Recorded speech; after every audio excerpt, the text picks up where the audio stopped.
Hello guys, welcome to your new YouTube channel Career Education. Today in this lecture we have to discuss about problems based on density formula. इस lecture में हम density फॉर्मूले पर based कुछ numericals मतलब problem को solve करेंगे. Okay, सो आइए शुरू करते हैं. Problem number 1. अच्छा, प्रॉब्लम सॉल्व करने से पहले मैं थोड़ा सा आपको रिकॉल करा दूं कि डेंसिटी का फॉर्मूला क्या होता था. Formula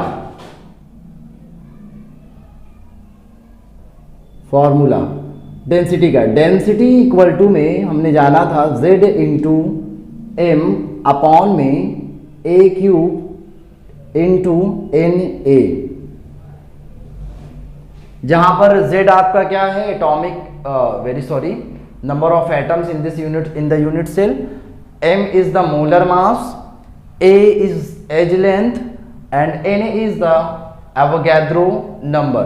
okay, so problem number 1.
So जैसे कि प्रॉब्लम कह क्या रहा है कि सिल्वर क्रिस्टलाइजेज इन एफसीसी यूनिट सेल.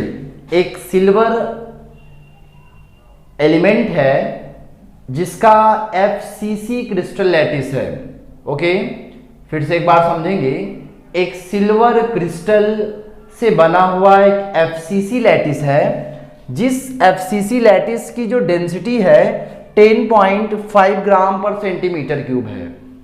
तो हमें कैलकुलेट क्या करना है, इस यूनिट सेल की एज लेंथ, मतलब हमें स्मॉल ए को कैलकुलेट करना है. ओके, ध्यान से समझेंगे.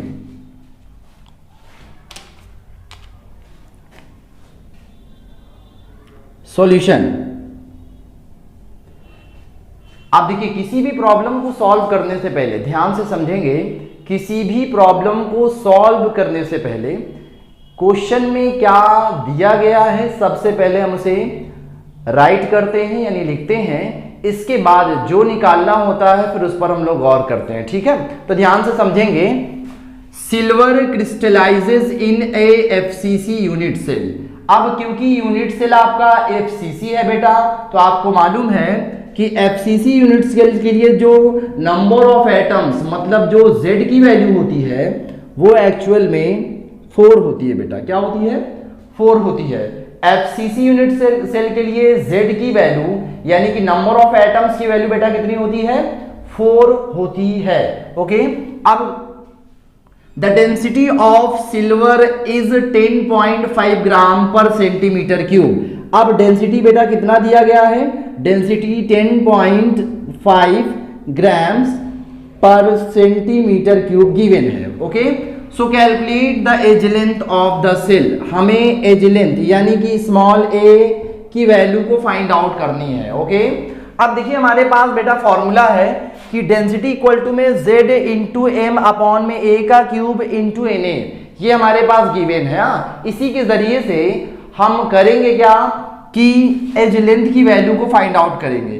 तो ध्यान से देखेंगे, हमारे पास जो फॉर्मूला है डेंसिटी का क्या है, d इक्वल टू में z टाइम्स m अपॉन में a cube times N A. Okay, तो क्योंकि हमें एज लेंथ निकालना है यानी स्मॉल ए, तो हम स्मॉल ए को हम इधर की तरफ कर देंगे और डी को इसकी पोजीशन पे ला देंगे। ठीक है, तो बेटा ए क्यूब इधर आ जाएगा तो क्या मिल जाएगा, ए का क्यूब इक्वल टू में जेड टाइम्स एम अपॉन में डी टाइम्स एन ए। अब ये हमारे पास एज लेंथ का फॉर्मूला तैयार हो गया है। अब इसके जरिए से हम फाइंड आउट कर सकते हैं। देखिए ध्यान से, यहां पर ये हमारे पास डी गिवन है और इसके अलावा जेड पता है। Okay, M is the molar mass, किसका मोलर मास, सिल्वर का। अब देखिए बेटा सिल्वर का जो मोलर मास होता है, मोलर मास ऑफ सिल्वर यानी सिल्वर का जो मोलर मास है यानी कैपिटल एम है, वो एक्चुअल में 108 ग्राम पर मोल होता है बेटा। ठीक है, तो 108 होता है। और इसके अलावा जो बेटा Na है, Na एवोगैड्रो नंबर है जिसकी वैल्यू कितनी होती है बेटा 6.022 times 10 to the power 23 mole inverse या पर मोल। अच्छा, कहीं कहीं बुकों में 6.023 भी गिवन होता है। ठीक है, तो आप चाहे 6.022 ले लीजिए या आप 6.023 ले सकते हैं, कोई प्रॉब्लम नहीं है। ओके, दोनों बात सही है अपने दर पे। क्लियर है? ठीक है, फिर से एक बार समझें कि silver crystallises in FCC unit cell, the density of silver is this much, so calculate edge length of this unit cell. हमें इस यूनिट सेल की क्या करनी है बेटा, एज लेंथ को फाइंड आउट करना है। क्योंकि एज लेंथ हमें निकालना है तो हमारे पास डेंसिटी का फॉर्मूला पता है, इसके जरिए से हमने एज लेंथ का फॉर्मूला बना लिया और इसके जरिए से इधर की तरफ हमारे पास ये सारे मेंबर्स आ गए हैं। अब बस करेंगे क्या, इसकी वैल्यू पुट कर देंगे। देखिए ए का क्यूब इक्वल टू में जेड की वैल्यू एफसीसी यूनिट सेल के लिए कितनी है, यहाँ पे 4 है तो यहाँ पर 4 कर देंगे times M. M is the molar mass of silver, कितना है बेटा 108 डिवाइडेड बाई डेंसिटी बेटा कितना है 10.5 ग्राम 10.5 और Na Avogadro number 6.022 into 10 to the power 23। Okay, अब इसको बेटा क्या करेंगे, सॉल्व करेंगे। सॉल्व करने के बाद आपको A की वैल्यू पता हो जाएगी। अब ये काम आप खुद से करेंगे, कैलकुलेशन खुद से आप करेंगे बेटा। ठीक है, कैलकुलेशन आप खुद से करेंगे। ओके, सो स्क्रीनशॉट ले लें।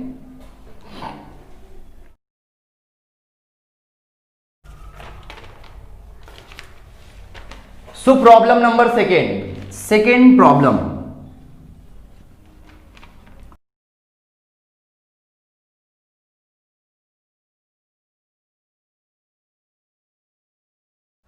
सो बेटा नेक्स्ट प्रॉब्लम क्या कह रहा है, एन एलिमेंट आकर इन बीसीसी स्ट्रक्चर, एक एलिमेंट है जो बीसी स्ट्रक्चर में प्रेजेंट है।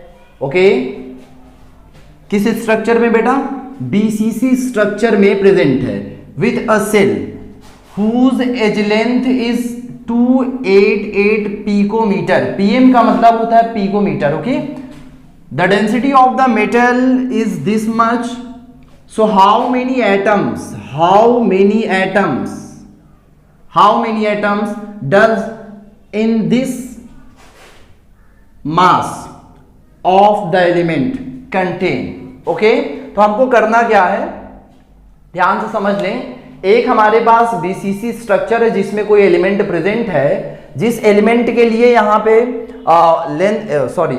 स्ट्रक्चर की जो एज लेंथ है गिवन है, डेंसिटी जो है उस मेटल की वो भी पता है। हमें बताना है कि 208 ग्राम में 208 ग्राम में कितने एटम्स उस एलिमेंट ने कंटेन किया है इस बीसीसी स्ट्रक्चर में। बीसीसी स्ट्रक्चर में 208 ग्राम एलिमेंट ने कितने एटम्स को कंटेन किए हुए हैं, इसी चीज को हमको फाइंड आउट करना है। ओके, तो ध्यान से देखेंगे कैसे कैलकुलेट करेंगे। सॉल्यूशन, अब हमने बताया किसी भी प्रॉब्लम को सॉल्व करने से पहले जो जो चीजें क्वेश्चन में कहा जा रहा हो उसे आप सबसे पहले नोट कर लें। ओके, तो यहां पर दिया गया an element occur in BCC structure. अब क्योंकि स्ट्रक्चर बेटा बीसीसी है तो हमें ये मालूम है कि बीसीसी स्ट्रक्चर के लिए जो z की वैल्यू होती है बेटा कितनी होती है, 2 होती है। ये आप पिछले वीडियोस में, पिछले लेक्चर में ऑलरेडी जो है आप इससे वाकिफ हैं। ओके, अब दिया गया एज लेंथ इतना है, एज लेंथ मतलब स्मॉल a 288 पिकोमीटर। अब अच्छा, पिकोमीटर को हम लोग किसमें बदल लेंगे बेटा, मीटर में या तो सेंटीमीटर में बदल लेंगे। तो अगर हम एक पिकोमीटर की बात करें तो आप इसके बारे में क्लास 9th में ही जानकार होंगे, क्लास 11 में ही पढ़े होंगे। पिकोमीटर, 1 पिकोमीटर इक्वल टू में 10 to the power -12 metre. 1 picometre equal to में 10 टू द पावर -12 मीटर, या इसी को अगर हमें सेंटीमीटर में कन्वर्ट करना है, क्या करना है बेटा, अगर हमें इसे सेंटीमीटर में कन्वर्ट करना है तो 100 से मल्टीप्लाई करेंगे, 100 से मल्टीप्लाई करेंगे तो ये 10 टू द पावर -10 सेंटीमीटर हो जाएगा। ओके, तो 1 पिकोमीटर इक्वल टू में 10 to the power -10 centimetre. Metre को सेंटीमीटर में कन्वर्ट करने के लिए बेटा हम क्या करते हैं, मल्टीप्लाई करते हैं 100 से। ओके, तो 100 से मल्टीप्लाई करने पर हमारे पास क्या आ जाएगा, 1 पिकोमीटर में 10 टू द पावर -10 सेंटीमीटर, या 1 पिकोमीटर इक्वल टू में 10 टू द पावर -12 मीटर। तो हमने क्या किया कि इसको हम क्योंकि डेंसिटी हमारे पास सेंटीमीटर में गिवन है, इसीलिए हमने मीटर के बजाय इसको किस में लेंगे, हम लोग सेंटीमीटर में लेंगे। यानी इसको हम 288 times 10 to the power 10 centimetre. Okay, तो हाउ मेनी एटम्स, कितने एटम्स प्रेजेंट होंगे, ध्यान से समझेंगे। पहले नंबर ऑफ एटम्स निकालने हैं। क्या निकालने हैं बेटा, नंबर ऑफ एटम्स निकालने हैं, यानी कि नंबर ऑफ पार्टिकल्स। और आप क्लास 11th में पहले भी डिस्कस कर चुके होंगे कि नंबर ऑफ पार्टिकल्स निकालने के लिए सबसे पहली जरूरत है नंबर ऑफ मोल्स। ध्यान से समझेंगे, अगर मुझे नंबर ऑफ एटम्स यानी नंबर ऑफ पार्टिकल्स अगर बताने हैं तो इसके लिए हमारे पास नंबर ऑफ मोल्स होने चाहिए। और इस नंबर ऑफ मोल्स को बेटा क्या करते हैं हम लोग, मल्टीप्लाई करते हैं एवोगैड्रो नंबर से। तो हमारे पास नंबर ऑफ एटम्स यानी नंबर ऑफ पार्टिकल्स पता हो जाते हैं, क्योंकि हमें नंबर ऑफ एटम्स बताने हैं, इसीलिए हमारी पहली जरूरत है नंबर ऑफ मोल्स की। अब क्योंकि हमें नंबर ऑफ मोल्स निकालना है, तो नंबर ऑफ मोल्स निकालने के लिए, क्योंकि यहां पर दिया गया है बेटा मास गिवन है, तो क्या होना चाहिए, हमें इसका मोलर मास अगर पता चल जाए, एलिमेंट का यदि हमें मोलर मास पता चल जाए तो हम उस एलिमेंट का मोल निकाल सकते हैं। यानी नंबर ऑफ मोल्स अगर निकालने हैं तो उसका मास होना चाहिए, इसके अलावा उसका मोलर मास पता होना चाहिए। ये बेटा आप पहले ही पढ़ चुके हैं क्लास 11th में। ओके, तो देखिए मास तो पता है आपके पास 208 ग्राम, बस मोलर मास पता कर लें, मतलब स्मॉल कैपिटल एम को फाइंड आउट कर लें। तो कैपिटल एम अगर फाइंड आउट कर लेंगे तो आपको मोलर मास पता हो जाएगा। मोलर मास पता होने के बाद आप नंबर ऑफ मोल्स निकालेंगे। जैसे ही नंबर ऑफ मोल्स आएगा आप इसको एवोगैड्रो नंबर से मल्टीप्लाई कर देंगे, नंबर ऑफ एटम्स आपको पता हो जाएगी। ठीक है, तो इस चैप्टर के लिए, इस क्वेश्चन के लिए हम लोग क्या करने जा रहे हैं कि नंबर ऑफ एटम्स को फाइंड आउट करना है। तो इससे पहले हमें सबसे पहली जरूरत क्या है, नंबर ऑफ मोल्स निकालने हैं। नंबर ऑफ मोल्स निकालने के लिए हमारे पास मास पता होना चाहिए और इसके अलावा मोलर मास। तो मास तो पता है, मोलर मास निकाल लें, काम हो जाएगा। अब मोलर मास निकालेंगे कहां से बेटा, तो हमारे पास डेंसिटी के फॉर्मूले में मोलर मास भी गिवन होता है, उसे हम निकाल सकते हैं। ठीक है, तो सबसे पहले उसे निकाल लें, मोलर मास। तो मोलर मास निकालना बेटा हमें, ध्यान से देखेंगे। देखिए डेंसिटी का फॉर्मूला बेटा क्या होता है, डेंसिटी फॉर्मूला इक्वल टू में z टाइम्स m अपॉन में a cube into N A. Okay, तो हम मोलर मास निकालना चाह रहे हैं, देखिए ध्यान से बेटा, मोलर मास हम निकालना चाह रहे हैं, तो मोलर मास को क्या कर देंगे, हम एक तरफ कर देंगे, ठीक है। इट मीन्स मोलर मास अगर लिखना है तो इसे हम सारी चीजें इससे मल्टीप्लाई कर देंगे, d टाइम्स a का cube times N A divided by z, divided by z। क्या करेंगे अब, देखिए रख दीजिए वैल्यूज को, रखेंगे वैल्यूज तो क्या क्या मिलेगी, देखिए मोलर मास यानी कैपिटल M इक्वल टू में d की वैल्यू बेटा कितनी है 7.2 gram per centimetre cube, 7.2 gram per centimetre cube. a edge length कितना दिया है बेटा, अभी देखिए हमने निकाला है 288 into 10 to the power minus 10, 288 into 10 to the power minus 10। अब क्योंकि क्यूब है तो क्यूब लगा देंगे, ओके। और इसके अलावा इन्हें एवोगैड्रो नंबर, तो एवोगैड्रो नंबर की वैल्यू हमें मालूम है 6.022 करिए या 23 करिए, बात बराबर है 23, okay. Divided by z is the number of atoms BCC structure, for BCC structure the value of z is what 2 कर देंगे। अब देखिए बेटा सॉल्व करेंगे, सॉल्व करने से बेटा हमें यहां पर m की वैल्यू मिल जाएगी। अब जैसे ही m की वैल्यू मिल गई, m क्या है, मोलर मास है। अब मोलर मास पता हो गया बेटा उस एलिमेंट का, मास गिवन है, इसके जरिए से क्या निकाल लेंगे बेटा, मोल। ध्यान से समझें, मोलर मास पता है, मोलर मास आ गया है, मास पता है, मोल निकाल लेंगे। तो जब नंबर ऑफ मोल्स निकालेंगे तो यहां पर मास, ये आपके पास 208 ग्राम जो आया है, इसको हम डिवाइड कर देंगे। देखिए ध्यान से समझ लीजिए, मास दिया है, इसके अलावा मोलर मास जो भी आया है सॉल्व आप खुद से कर लीजिएगा। इसके जरिए से आप क्या पा लेंगे बेटा, नंबर ऑफ मोल्स आपको पता हो जाएगी। हम लोगों ने नंबर ऑफ मोल्स को फाइंड आउट कर लिए, नंबर ऑफ मोल्स आ गया। अब क्योंकि नंबर ऑफ मोल्स हमें पता हो जाएगा तो हम करेंगे क्या, इसे एवोगैड्रो नंबर से मल्टीप्लाई कर देंगे। ध्यान समझें, जैसे ही नंबर ऑफ मोल्स पता हो जाएगा तो नंबर ऑफ एटम्स बताने के लिए, नंबर ऑफ एटम्स, ध्यान से समझें, यहां देख लें, इधर देखिए, नंबर ऑफ एटम्स बताने के लिए बेटा क्या करेंगे, नंबर ऑफ मोल्स को मल्टीप्लाई करेंगे एवोगैड्रो नंबर से, ओके ये, और इसके जरिए से आप पता कर लेंगे नंबर ऑफ एटम्स, ओके। तो ध्यान से समझ लें इस बात को, ये प्रॉब्लम बहुत सिंपल सा है। कह क्या रहा है कि एक एलिमेंट है जो BC स्ट्रक्चर में अकर है विद अ सेल, जिसकी एज लेंथ गिवन है, डेंसिटी भी गिवन है, तो हमें बताना है कि कितने नंबर ऑफ एटम्स इतने ग्राम में प्रेजेंट होंगे इस एलिमेंट में, ओके। तो नंबर ऑफ एटम्स बताने हैं, तो नंबर ऑफ एटम्स बताने के लिए हमारे पास जरूरत सबसे पहले क्या है बेटा, नंबर ऑफ मोल्स। अब नंबर ऑफ मोल्स निकालने के लिए सबसे पहली जरूरत क्या है, अगर मास गिवन हो तो मोलर मास की, तो मोलर मास, तो इससे पहले हमने निकाला क्या, मोलर मास। अब मोलर मास निकालेंगे कहां से, डेंसिटी के फॉर्मूले से, क्योंकि सारी चीजें गिवन है। तो डेंसिटी के फॉर्मूले के जरिए से हमने मोलर मास निकाला, मोलर मास के जरिए से हमने नंबर ऑफ मोल्स को फाइंड आउट किया, और नंबर ऑफ मोल्स के जरिए से हमने नंबर ऑफ एटम्स को भी कैलकुलेट कर लिया, ओके।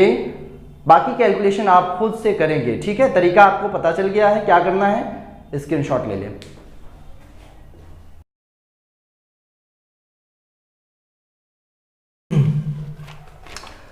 सो प्रॉब्लम नंबर 3, अब हम थर्ड प्रॉब्लम की बात करने जा रहे हैं बेटा।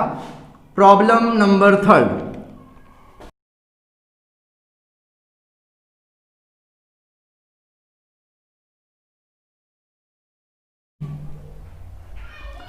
अब देखिए बेटा, प्रॉब्लम नंबर 3 यानी जो प्रॉब्लम तीसरा है वो क्या कह रहा है, बहुत सिंपल सा क्वेश्चन है, वो डेंसिटी पर बेस्ड है सारे क्वेश्चंस, ओके। तो ध्यान से समझेंगे, नायोबियम क्रिस्टलाइजेज इन BCC स्ट्रक्चर। नायोबियम जो है आपका एक मेटल है जिसे आप Nb से रिप्रेजेंट करते हैं, Nb से, ओके। एक नायोबियम क्रिस्टल है जो बीसीसी स्ट्रक्चर में क्या है, प्रेजेंट है। अब क्योंकि स्ट्रक्चर बीसीसी है तो ध्यान से समझेंगे बेटा, बीसीसी स्ट्रक्चर है तो इसके लिए z की वैल्यू कितनी हो जाएगी, 2 हो जाएगी। For BCC the number of atoms is 2, okay. If density is this much, density बेटा कितना दिया गया है, 8.55 grams per centimetre cube. Calculate atomic radius, हमें क्या करना है बेटा, atomic radius that means R calculate करना है ऑफ नायोबियम। बेटा किसकी निकालना है, नायोबियम की, एनबी। एटॉमिक रेडियस नायोबियम की कैलकुलेट करना है जिसका एटॉमिक मास दिया गया है, यानी कि molar mass. Molar mass of NB कितना दिया है बेटा, 93 यूनिट, ओके। आप देखिए रेडियस निकालना है, ध्यान से समझेंगे, बहुत सिंपल सा क्वेश्चन है। अभी हमने डेंसिटी का फॉर्मूला जाना, डेंसिटी इज इक्वल टू में z टाइम्स m अपॉन में a cube Na। Density given है, z भी गिवन है, Na तो आपको पता ही होता है, m आपका पता है molar mass, atomic mass, a cube नहीं पता है। अब देखिए हमको क्या बताना, रेडियस, नायोबियम की रेडियस को फाइंड आउट करना है। क्या फाइंड आउट करना है बेटा, नायोबियम की रेडियस को आप कैलकुलेट करेंगे। तो कैसे कैलकुलेट करेंगे, आपके पास तो रेडियस का कोई फॉर्मूला भी लिख नहीं रहा है, ध्यान से समझेंगे। आपके पास एज लेंथ गिवन है बेटा, क्या दिया है, एज लेंथ पता है, और आप ऑलरेडी एनालिसिस कर चुके हैं रेडियस और एज लेंथ का। रिलेशन पढ़े हैं आप लोग, relation between radius and edge length of simple BCC FCC, तीनों टाइप की यूनिट सेल के लिए आपने किया है, ओके। तो हम क्या करें कि एज लेंथ पहले फाइंड आउट कर लें, क्योंकि एज लेंथ तो आप निकाल ही सकते हैं इस फॉर्मूले के जरिए से। एज लेंथ आप पता करने के बाद बेटा, एज लेंथ आप पता करने के बाद फिर क्या करेंगे, रिलेशन देखेंगे कि आखिर रिलेशन क्या है रेडियस और एज लेंथ के बीच का। फिर उसके जरिए से आप क्या करेंगे बेटा, फाइंड आउट कर लेंगे उसकी रेडियस, ओके। तो सबसे पहला काम क्या करेंगे, एज लेंथ निकाल लें। अब देखिए एज लेंथ आपका a का क्यूब है, ध्यान से देखेंगे, ये आपका a का क्यूब इधर आएगा, जिसे देखिए ध्यान समझ लीजिए, जिस चीज को आप कैलकुलेट करते हैं उसे आप एक तरफ करते हैं, ठीक है, दैट्स इट। जिस वैल्यू को आप फाइंड आउट करना चाहते हैं, जिस सिस्टम को आप कैलकुलेट करना चाहते हैं, आप उसे एक तरफ करेंगे, बाकी को आप एक तरफ भेज देंगे, ठीक है। तो यहां पर हमने क्या किया, एज लेंथ को आपने इधर कर लिया, बाकी सारी चीजें ध्यान से देखिए, z अपने दर पर, कैपिटल M अपने दर पर, d भी आपका क्या आ जाएगा, a की पोजीशन पे, और Na अपने दर पर आएगा, ठीक है। क्या करेंगे, z की वैल्यू, m की वैल्यू, d की वैल्यू, n की वैल्यू रख देंगे। क्या क्या दिया है, ध्यान से देखिए, a का क्यूब इक्वल टू में z की वैल्यू बेटा कितनी दी गई है, z की वैल्यू आपको दिया गया है 2, तो यहां पर रखेंगे 2। m is molar mass, that means atomic mass of niobium 93, divided by, ध्यान से देखेंगे, डिवाइडेड बाय क्या दिया है यहां पे बेटा, डेंसिटी, डेंसिटी कितना है 8.55 into Na Avogadro constant 6.022 into 10 to the power 23 बेटा। बस इसके जरिए से क्या करेंगे, a का क्यूब, यानी कि आप इसके जरिए से a की वैल्यू फाइंड आउट कर लेंगे। और जैसे ही आपको a की वैल्यू मिल गई बेटा, अब आप रेडियस आसानी से निकाल सकते हैं। वो कैसे, ध्यान से समझेंगे, स्ट्रक्चर आपका बीसीसी है। अब क्योंकि आपका स्ट्रक्चर बीसीसी है तो आप जानते हैं कि बीसीसी स्ट्रक्चर में रिलेशन रेडियस का और एज लेंथ में क्या होता है, ये आप पहले से जान रहे हैं, ध्यान से देखिएगा। रेडियस और एज लेंथ में जो रिलेशन है फॉर बीसीसी a√3 अपॉन में 4 होता है बेटा, समझ में आ रही बात कि नहीं। For BCC structure the relation between radius and edge length is this, okay. तो क्योंकि आपने a को फाइंड आउट कर लिया होगा इसके जरिए से कैलकुलेट करके, आप a की वैल्यू रख देंगे तो रेडियस आपको पता हो जाएगी, ठीक है। आई होप आपको ये बात समझ में अच्छी तरीके से आ गई होगी। ध्यान से फिर से समझ लें, एक नायोबियम क्रिस्टल है जो बीसीसी स्ट्रक्चर में क्या है, क्रिस्टलाइज है, ओके। अब कह रहा है कि इस सिस्टम का जो डेंसिटी है वो 8.55 ग्राम पर सेंटीमीटर क्यूब है। कैलकुलेट करना है एटॉमिक रेडियस को नाइट्रोबियम के लिए विथ एटॉमिक मास 93। अब क्योंकि हमें रेडियस निकालना बेटा, तो हम करेंगे क्या, सारी चीजें गिवन हैं, इसके जरिए से डेंसिटी फॉर्मूला लगाएंगे और वहां से हम क्या करेंगे, एज लेंथ को फाइंड आउट कर लेंगे। जैसे ही एज लेंथ की वैल्यू आपको बेटा मिल जाएगी, करेंगे क्या आप कि एज लेंथ का रिलेशन रेडियस के साथ आप बीसीसी में पहले से ही जान चुके हैं, रखेंगे, ए की वैल्यू को कैलकुलेट करने के बाद रख देंगे आर की वैल्यू, दैट मींस रेडियस की वैल्यू बेटा क्या हो जाएगी, आपको पूरी तरह से पता हो जाएगी। ओके, नेक्स्ट प्रॉब्लम, स्क्रीनशॉट ले लें। So problem number 4, problem 4। अब देखिए प्रॉब्लम 4 क्या कह रहा है बेटा,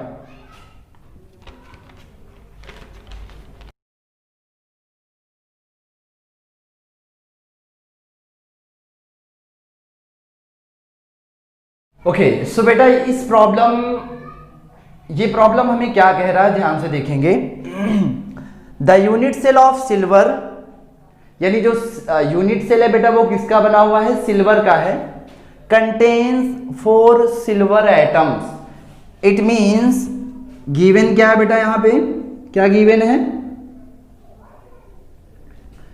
number of atoms of silver कितना है बेटा, जेड, जेड की वैल्यू कितनी गिवन है, 4 है।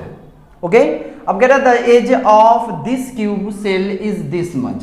एज, एज मतलब स्मॉल ए, स्मॉल ए कितना है इस सेल के लिए, 4.0862 times 10 to the power -8 centimetre. Okay, and density of the silver metal is this much, density भी गिवन है 10.50 ग्राम per centimeter cube. So from this data calculate Avogadro number, that means Na calculate करना बेटा। ध्यान से सुन लीजिए फिर से एक बार,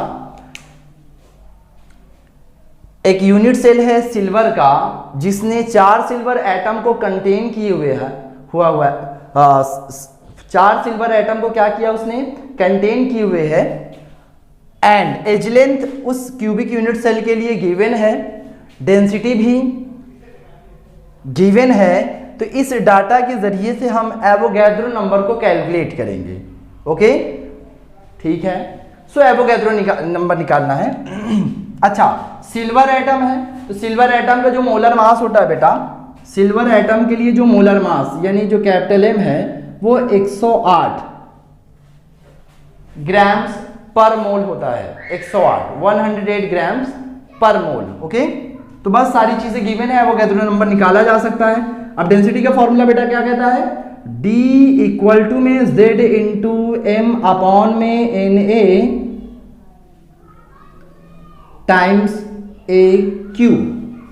अब क्योंकि हमें निकालना क्या बेटा, एवोगैड्रो नंबर, एवोगैड्रो नंबर को एक तरफ कर दीजिए तो हो जाएगा Na इक्वल टू में Z टाइम्स m अपॉन में D टाइम्स a का क्यूब। ओके, तो बस रख दीजिए, Na निकालना है आपको, Na इक्वल टू में क्या हो जाएगा बेटा, Z की वैल्यू यहाँ पर क्या है, 4 है, times m molar mass, molar मास कितना है बेटा 108 डिवाइडेड बाई D, डेंसिटी कितना है बेटा, यहाँ पे डेंसिटी की value 10.50 into A, edge length कितना है बेटा 4.4, ध्यान से देखेंगे 4.0862 टाइम्स 10 टू द पावर -8 का होल क्यूब। बस इसके जरिए से क्या करेंगे बेटा, कैलकुलेट करेंगे और कैलकुलेशन के बाद Na यानी एवोगैड्रो नंबर की वैल्यू आप पा जाएंगे। ठीक है, तो बहुत सिंपल सा क्वेश्चन है, सारी चीजें गिवन है, आपको क्या करना है, एवोगैड्रो नंबर की वैल्यू को कैलकुलेट करना है। ओके, स्क्रीनशॉट ले लीजिए। ओके बेटा, तो क्वेश्चन नंबर 5 यानी 5वां प्रॉब्लम ध्यान से देखेंगे। कह रहा है कि एक यूनिट सेल है किसी एलिमेंट का जिसका एटॉमिक मास 108 है। ध्यान से देखिए और जो चीजें कह रहा है वो आप तुरंत पहले नोट कर लें, जो जो गिवन है। सो गिवन क्या है बेटा, एटॉमिक मास है किसी एलिमेंट का, दैट मीन्स मोलर मास कितना है बेटा 108। ओके, अब कह रहा है कि डेंसिटी 10.5 ग्राम पर सेंटीमीटर क्यूब है। डेंसिटी भी दिया है बेटा 10.5 grams per centimetre cube with edge length, जिसकी एज लेंथ भी गिवन है, edge length that means small A 409 picometre. अब देखिए पिकोमीटर को अगर हमें सेंटीमीटर में कन्वर्ट करना है, क्योंकि डेंसिटी भी हमारा सेंटीमीटर में बेटा गिवन है, इसलिए हम लोग पिकोमीटर को भी किस में कन्वर्ट करेंगे, सेंटीमीटर में कन्वर्ट करेंगे। तो पिकोमीटर को सेंटीमीटर बदलने के लिए हम लोग क्या करते हैं बेटा, 10 टू द पावर -10 से क्या करेंगे, मल्टीप्लाई कर देंगे। तो ये मिल जाएगा आपके पास ए इक्वल टू में 409 into 10 to the power -10 centimetre. Okay, फिर से एक बार देखेंगे। अब कह रहा है find the structure of the crystal lattice. Crystal lattice का क्या स्ट्रक्चर है, स्ट्रक्चर क्या है ये हमें फाइंड आउट करना है। बताना है कि हमारा क्रिस्टल लैटिस एफसीसी है, बीसीसी है या सिंपल क्यूबिक यूनिट सेल है। ओके, तो कैसे कैलकुलेट करेंगे, ध्यान से समझेंगे। हमारे पास डेंसिटी का फॉर्मूला है, ये सारे के सारे प्रॉब्लम बेटा डेंसिटी बेस्ड है। ओके, तो डेंसिटी का फॉर्मूला क्या होता है, डेंसिटी इक्वल्स टू में Z इंटू एम अपॉन में N A times A cube. अब देखिए बेटा क्या क्या गिवन है, m मोलर मास पता है, d डेंसिटी पता है, a एज लेंथ पता है, Na भी आपको पता ही होता है क्योंकि फिक्स वैल्यू होती है Na की value. Na Avogadro constant 6.023 into 10 to the power 23 mole inverse. Okay, ये आपको पता ही होता है। Z नहीं पता है, Z ही निकालने हैं। क्या निकालना है बेटा हम लोग को, Z ही निकालना है। ओके, और Z के जरिए से बता पाएंगे कि वो स्ट्रक्चर BCC है, FCC है या सिंपल है। वो कैसे, क्योंकि आपको मालूम है सिंपल क्यूबिक यूनिट सेल के लिए Z की वैल्यू होती बेटा 1 होता है, BCC यूनिट सेल के लिए जो Z की वैल्यू होती बेटा वो 2 होता है, और FCC यूनिट सेल के लिए Z की वैल्यू 4 होती है। ओके, तो Z की वैल्यू जिस हिसाब से आएगी, अगर ये 1 आती है तो सिंपल हो जाएगा, 2 आएगी सो BCC हो जाएगा, और अगर 4 आता है तो वो आपका FCC यूनिट सेल हो जाएगा। ठीक है, तो इसी को कैलकुलेट करना है। तो Z निकालना है, Z को एक तरफ कर दिया जाए, Z अपने पोजीशन पे है, ये सारी चीजें मल्टीप्लाई में D times Na times A का क्यूब डिवाइडेड बाई M आपका कहाँ आ जाएगा बेटा, डिवाइड में आ जाएगा। अब रख दीजिए सारी चीजें। तो Z की वैल्यू कितनी आ जाएगी, Z इक्वल टू D की वैल्यू कितनी बेटा 10.5 इंटू Na की वैल्यू आपको मालूम है 6.023 times 10 to the power 23 into A की वैल्यू कितनी बेटा 409 into 10 to the power -10 whole cube divided by molar mass. अब देखिए मोलर मास यानी एटॉमिक मास, ये आपके पास गिवन है, आप इसको रख देंगे, सॉल्व करेंगे। सॉल्व करने पर Z की वैल्यू, इफ अगर Z की वैल्यू 1 आती है, अगर Z की वैल्यू बेटा 1 आएगी तो आपका जो स्ट्रक्चर होगा वो सिंपल क्यूबिक स्ट्रक्चर होगा, और अगर Z की वैल्यू 2 आती है तो BCC स्ट्रक्चर होगा, और Z की वैल्यू अगर बेटा 4 आती है तो आपका FCC स्ट्रक्चर होगा। ओके, ये काम आप खुद से कर लेंगे। अगर Z की वैल्यू 1 आई तो स्ट्रक्चर आपका सिंपल क्यूबिक होगा, और अगर Z की वैल्यू 2 आई बेटा तो आपका स्ट्रक्चर क्या होगा, BCC होगा, और यदि Z की वैल्यू 4 आई तो आपका जो स्ट्रक्चर होगा वो FCC होगा। ओके, तो आज के लेक्चर में हम लोगों ने बहुत ही सिंपल प्रॉब्लम सॉल्व किए ऑन डेंसिटी फॉर्मूले। ठीक है, तो नेक्स्ट क्लास में हम लोग कुछ ट्रिक्स के बारे में जानेंगे और उस पर भी प्रॉब्लम्स को कुछ सॉल्व करेंगे। Okay, thank you.